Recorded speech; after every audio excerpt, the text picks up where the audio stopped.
Hello everyone and welcome to another episode of Usually Fixing and Tinkering. I'm here again at David's house to service the Rover Coupe. Shortly after driving on that wonderful video and driving such a rare Rover, because I'm somewhat known as the CVT man, quite accidentally over the last couple of years, really honestly, I'm going to service the gearbox in his car. Now for those of you who watch me service this gearbox on Beatrix and Project Milo, it is very much the repeat, but I will look at other things while I'm underneath the car because the car is on axle stands, it's on car ramps at the moment, I should say. So it gives me a bit of access underneath just to inspect the car and give David some reassurance and positivity and just notice little things that I personally see beforehand to make sure that the car remains reliable and a usable car for him. But after Project Ruby's failure to get to the MOT test without misbehaving, I thought I'd have some Rover therapy to balance things out a little bit. And Beatrix, I'm glad to say, works absolutely fine. The cap holds pressure, there's no overflowing, and I can't see any air in the system. So touch wood, that remains the same. Good old Rovers when you need them to be. But anyway, let's walk forward and yes, we come to the lovely coupe here. This Honda Concerto that David owns as well, I might go for a drive in that a bit later. So if you're interested, it'll be a very brief end to this video, but there'll be more of that in another episode. But yes, we've got the car on ramps. Unfortunately, we had a bit of a problem with the ramps. So even though I used the low profile ladder to get the car up, because obviously this car sits a lot lower to the ground than any of my cars, we still had a bit of a problem because unfortunately, yes, you can see the issue here. This is going to hit this. There's no way about that. So the car is really barely on the ramps, but at least, you know, at the end of the day, I'm not exactly a big person, so it's not a massive deal. Now, just beforehand, excuse the petrol lawnmower going on. There's a lot of activity going on, and the sun. I can barely see what I'm filming because the sun is right in my camera lens. So anyway, CVT fluid change. Now, this is quite rare. Now, nobody has ever done a CVT fluid change on one of these. These are so rare. Nobody's ever done one. It's very much the same procedure as before. There are only some minor differences to the system. For instance, like I pointed out before, the transmission cooler is mounted at the front here with the pipes going kind of round the side and underneath the battery tray completely. The battery tray being quite big. More bigger than what I would get on the Rover 45. On the 45, it's more turned around this way. The battery kind of leers around this way, but obviously you've got space for the MEMS 2J ECU, if I got that right. It is a MEMS 2J. And a fuse box, just a random fuse box sitting right here. So yeah, things are a bit more congested in here. But the first thing to do before we start off with is just remove this dipstick very carefully without breaking it. No, breaking the handle. It's very easy to do this. So there we go. Now, a reminder of why we're doing this job. It's the first thing I looked at when David opened the bonnet of this car. And right, this CVT fluid, it's specialist fluid and it's supposed to be pink. Yeah, that's not pink. That's kind of a pinky browny colour. And if you give it I'm just going to give it a smell. Yeah. It doesn't smell as sweet as what it should be. It should have like a sort of acrid smell to it. It's not as sweet as traditional automatic transmission fluid. There is a massive difference between the fluid that I've put in my Ford Focus automatic and the CVT box. The fluid that goes into Project Ruby, being the CTX, same gearbox effectively, that also is actually a Ford traditional automatic transmission fluid, but for the Rover cars you need a special CVT fluid, of which we've managed to acquire some. But now that dipstick is out, we've got gravity going in. Same for anything like changing the engine oil. Let the gravity in and it will make things much easier. There we go. We've got a nice fresh bottle of Westway lubricant CVT fluid, 799, fully synthetic for minis and MGB. It does say on the bottle that it's formulated with synthetic base oils and some additives, mainly to protect the belt elements and pulleys. It is dyed red in colour. This is the one that I go for. There's only 2 manufacturers of this stuff. There's Westway and Comma. Comma, it's brown, it's not dyed red, so really you can't tell when it's starting to go off, but with this you can tell, because it's obviously the fluid in that is the correct fluid, and it's starting to go a little bit on the brown side, so you know it needs to be changed. But the advice is to change this every 2 years. Every 2 years this needs to be changed. Unfortunately people have never done that, and that's why so many of these pack up. But the reason that so many of these have actually lived on to this age is because of their low mileage. That for me is the key. If you don't change the fluid, or I haven't changed it in many years, if it's low mileage, you're absolutely fine. Beatrix is a prime example. 50,000 miles on the original fluid, which is probably too much, probably a little bit too much, but not drastically bad, and I don't think it had been ragged in its life. But this is the one you go for. I'm just going to place this over here, okay, and have a look underneath to start off with. Here we go. Okay, so got this cross member that goes forward on an R8, and we've got the K series engine over there with the downpipes that go through, twin downpipes, and oh yeah, I think the flexi has been somewhat uncovered. Yeah, just a little bit. It's got a bit frilly. It's just the stainless steel mesh that covers it, but it looks really good down here. McPherson strut at the front there, it's working away. Yep, and we've got the gearbox, and I tell you what, I'm looking around the side, I can't see any oil leaks. These gearboxes can leak a bit of oil from a few different places, but actually this one is very, very dry. So fantastic. Well, we can start getting sorted and cracking off all these 10mm nuts. I can't remember how many of them are. The first thing I'm going to try and do, you see this drain plug? Yeah. Why did they put that drain plug there? Because you're meant to change the fluid. It is not fluid for life. It's not one of those gearboxes that don't have a drain plug, like on a certain amount of Fords, because it's fluid for life. Yeah, for life. It's not. No such thing. So we're going to see if we can crack this off.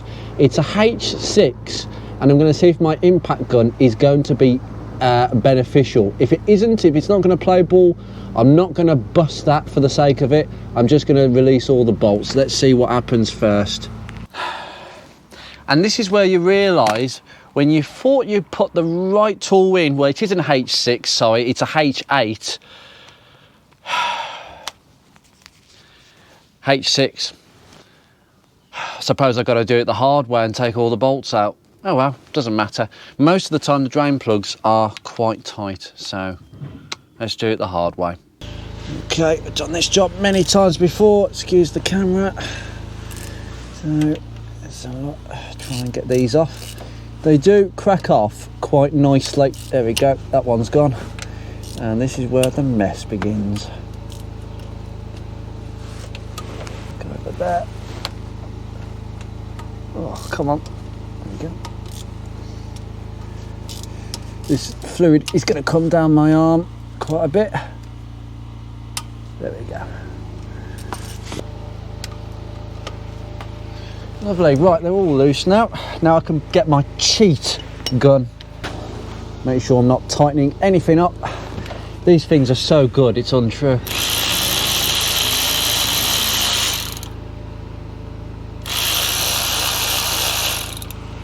Okay, there's one. Put it away.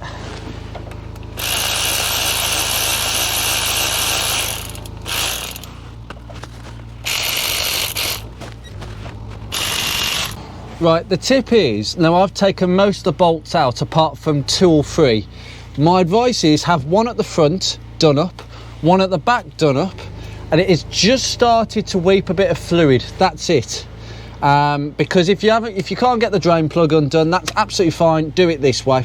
It's just messier, but it is going to be quite messy in a second. So I'm going to have to bring my bolt into play. Excuse me, and bottoms up for this one. So front one.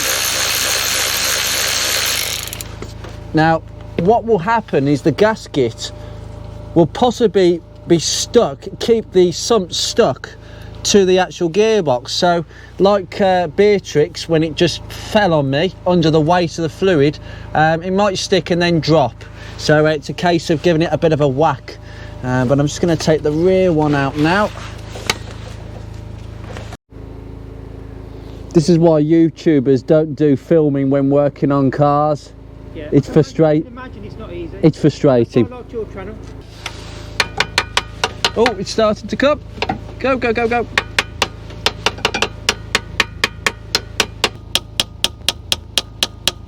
Yeah. It's coming.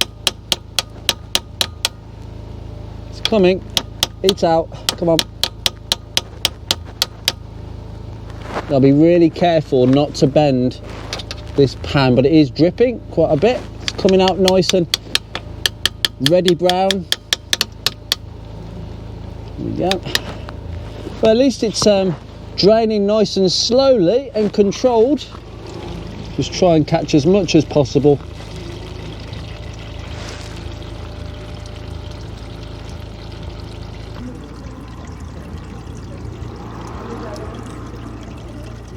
Right, most of the fluid has just come out and it's gone on the driveway as well. It's always a mucky job, but I've got this side released because it's hitting that bolt that I've kept in.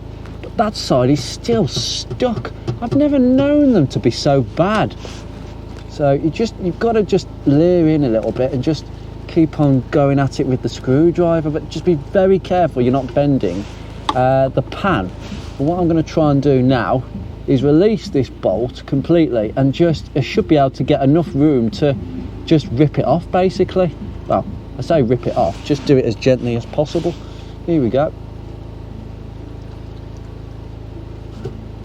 Yeah, gone. Gone, gone, gone. Oh yes, the gasket has severed into a couple of pieces.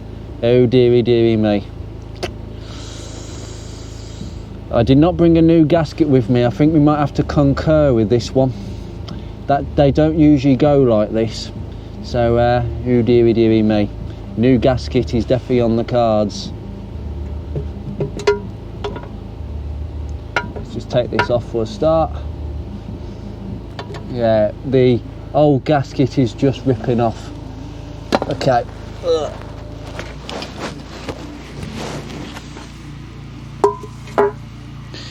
Yeah, okay, so I'm afraid this has done its day. It has literally severed into two different pieces. It's the first one I've had where the gasket has not been reusable. Okay, that's fine.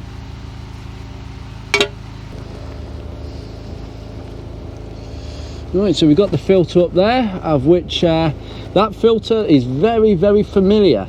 That filter is the same filter that the Ford CTXs use. It's quite a basic design. It's not like the later filters.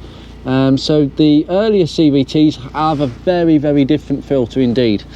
So yeah, I'm gonna have to just clean this up and throw as much of this in the bin as possible. It is, yeah, shot. So I'm just looking at this sump pan. I'm going to do some scraping just to clear this off in preparation for a new gasket. So this will be a 2-day job.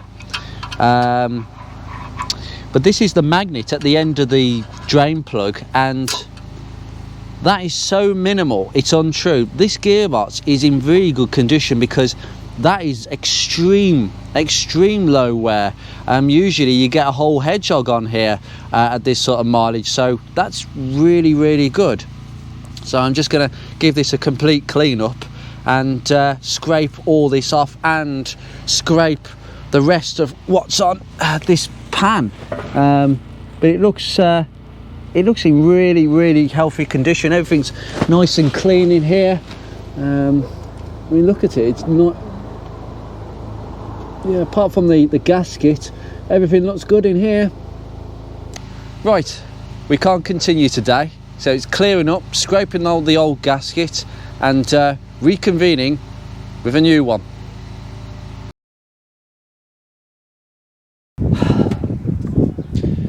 Yes, and you join me about a week later after that last clip, somewhat because we don't have this thing. Oh yes, we need a complete new sump gasket, and this is probably the most obtainable part for the CVT gearbox, so that's quite interesting actually. And this part can actually be used on certain Mark III Fiesta CTXs, or any Ford CTX car. But yeah, this sump is exactly the same. It can be used on the mini CVTs as well. It's the same gearbox, same sump pan, and same gasket, and this was about £15. It's quite reasonably priced actually, so I'm really pleased about that. So now we can finish the job. But I tell you something, we managed to get about another sort of half a litre of fluid that had been draining the last week, so yeah, really good. Anyway, let's get on. Right, so we got the new gasket, and I've just cleaned the pan yet again, just make sure the surfaces are good. And if I just poke you under here, yeah, it's all clean. It's still dripping from the filter. I can't take that filter off because I haven't got the right tool.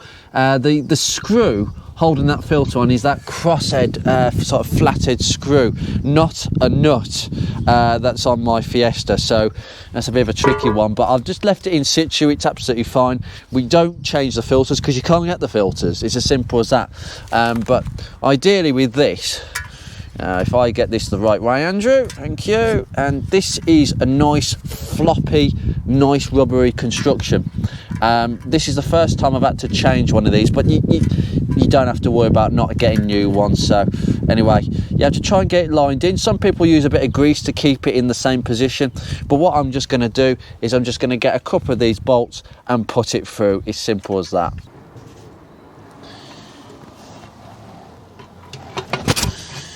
Just line it in. There we go. Good. Yeah. Now, I've not got the car on ramps this week, guys. Just jacked up this wheel. It is around the axle stand area. Okay.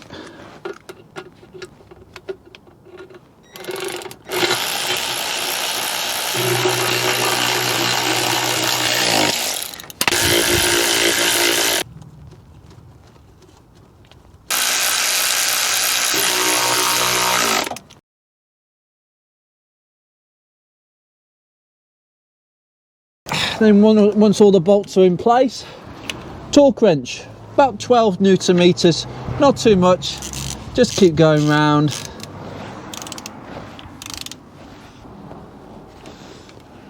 Just do it up very nice and equally and keep going round. You will find that it will loosen off at one end when you start tightening from another, as it starts compressing the gasket. Just don't do it too much in one place, and that's the same for any sump or rocker cover that you are doing. Whatever it is, do it equally.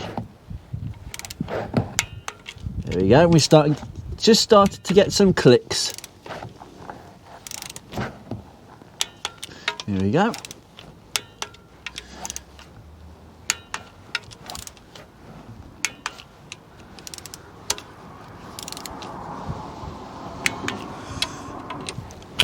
And there we go, all done, fastened in and torqued down.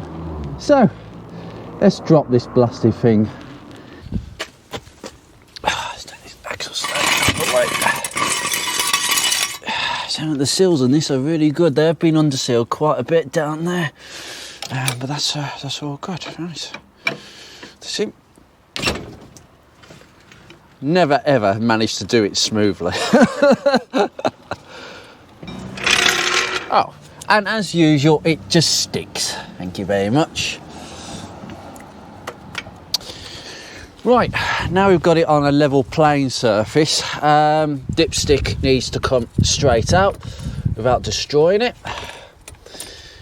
Okay, lovely. That'll be nice and dry. Now, what you're going to need for this, guys, because the filler is in a weird angle.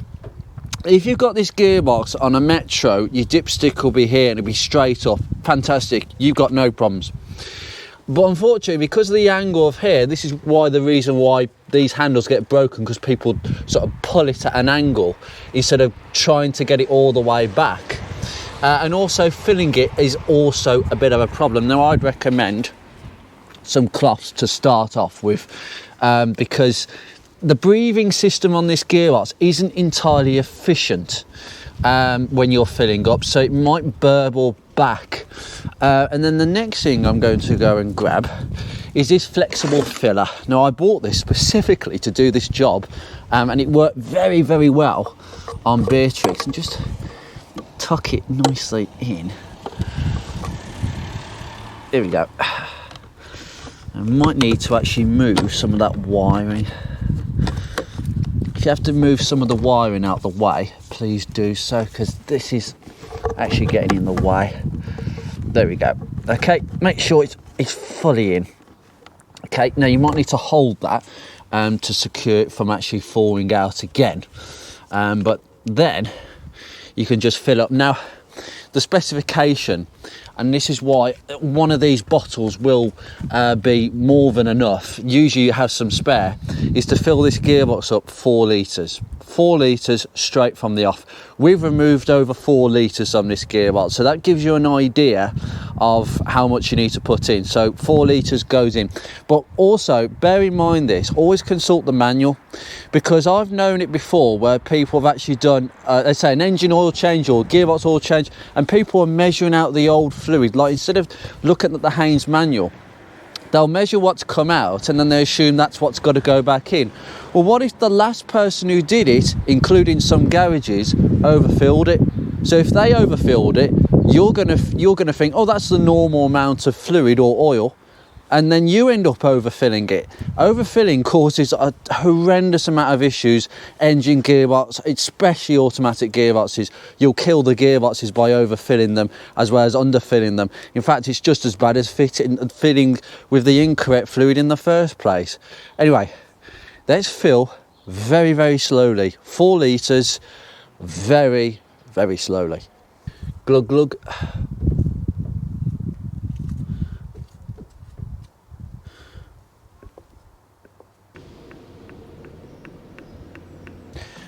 Right, so now we've got approximately 4 litres in. That'll be enough now to safely start the car off. I've just remember to put the gearbox dipstick back in very, very gently and go for it.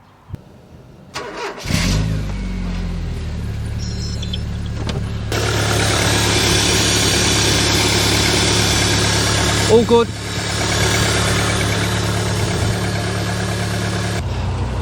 Just doing some shuffling. You'll be seeing this car on the channel very, very soon on the Concerto. And it's brethren in a Rover form. Yeah, it's just warming up, and just moving it back over there. Yeah, get it nice and warm, up to temperature. Let's see if we've got drive. Right. Okie dokie. Have we got drive? All the heaters are on nice, and we're relatively up to where the temperature should be.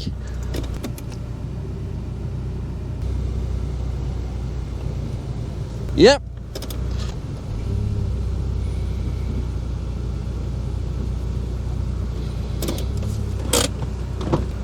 Now it's a case of taking this out for a short drive of 5 to 10 minutes, get it to temperature, put it through all the gears, check the dipstick and top up if it's not quite right on the dipstick. You will need to top up by a few amounts, but we'll see how it is. Anyway, let's get this car off the driveway, and I'll be back in a few minutes.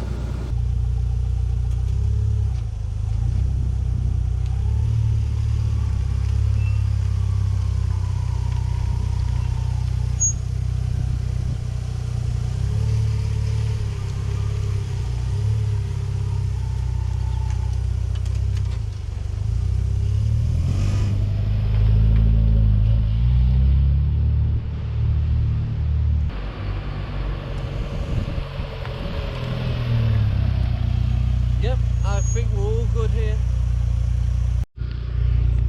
Right, we just parked up, and after a lovely drive, nice and smooth, typical jerkiness at lower RPMs when you're moving off. That's a normal characteristical trait of this gearbox. They all do that. It's nothing abnormal. CVT fluid changes are not going to eliminate that.